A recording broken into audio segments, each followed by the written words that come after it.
Hi guys, welcome back. Today we're going to see the Book of Duchess Part 2. I've already given an introduction in Part 1, so now we are going to see the poem lines. So I'm just going to summarize the whole poem. So the poem opens with the narrator complaining that he cannot sleep and lives in a kind of apathy. Here, he feels neither joy nor sorrow, does not care about anything, and fears he may die because of his lack of sleep. He says how he does not really know why he is experiencing this, but can guess, and how there is only one physician who can help him but will not do so.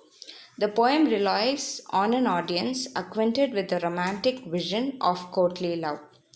The genre of this poem is medieval literature. It belongs to the medieval literature which developed in southern France in the 12th century, frequently featuring a knight hopelessly in love and devoted to a lady. So, the lady in these poems is often depicted as a physician who can heal the knight either emotionally, spiritually, or physically, and so the physician, the narrator, refers to in line 39 is a lady he loves who has either left him or will not return his love.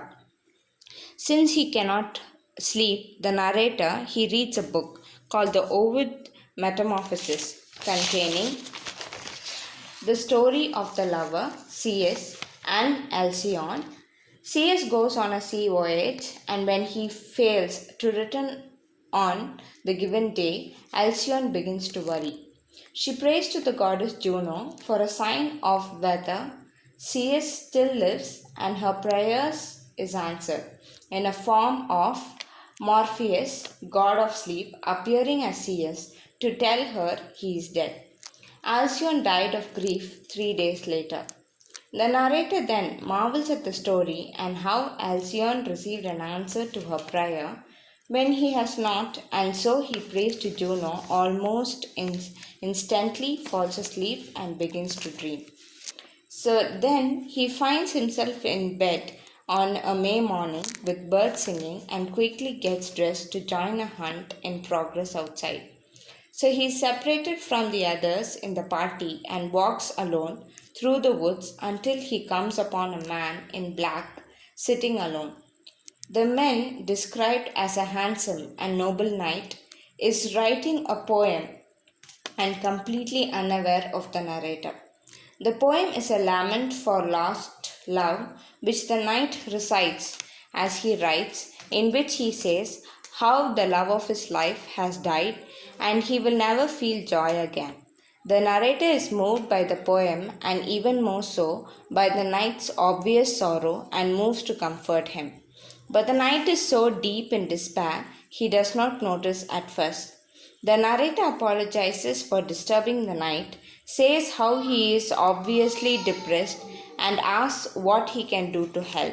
The knight answers that there is nothing anyone can do and then relates how miserable his life has become, how he curses fortune which has stripped him of happiness, and how life is meaningless now, whereas once it was bright and joyful. The narrator then tries to console him by reminding him of the wisdom of Socrates in confronting fate and how famous lovers have suffered throughout history, like Medea with Jason, Dido with Aeneas, Samson with Delilah. The knight tells him he does not know what he is talking about because the knight has lost far more than any of the people cited and tells him to sit down and he will make the problem clearer. The knight then tells the narrator of how he met this beautiful woman, fell in love, and married her.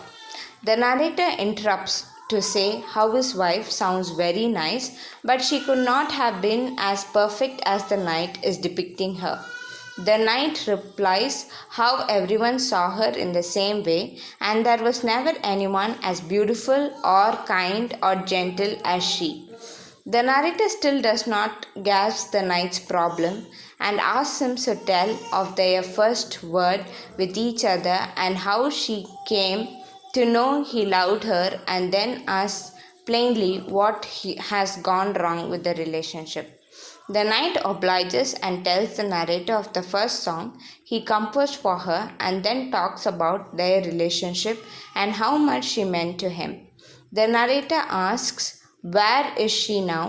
and the knight replies, "She is dead," at which the narrator exclaims, "I'm sorry," and instantly hears the hunting party returning.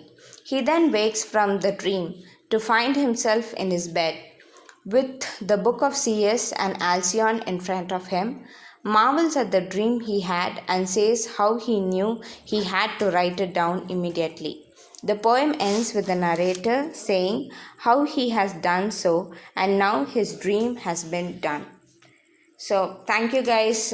These are the poem lines. Actually, I just gave you a summary of it, a total summary of it.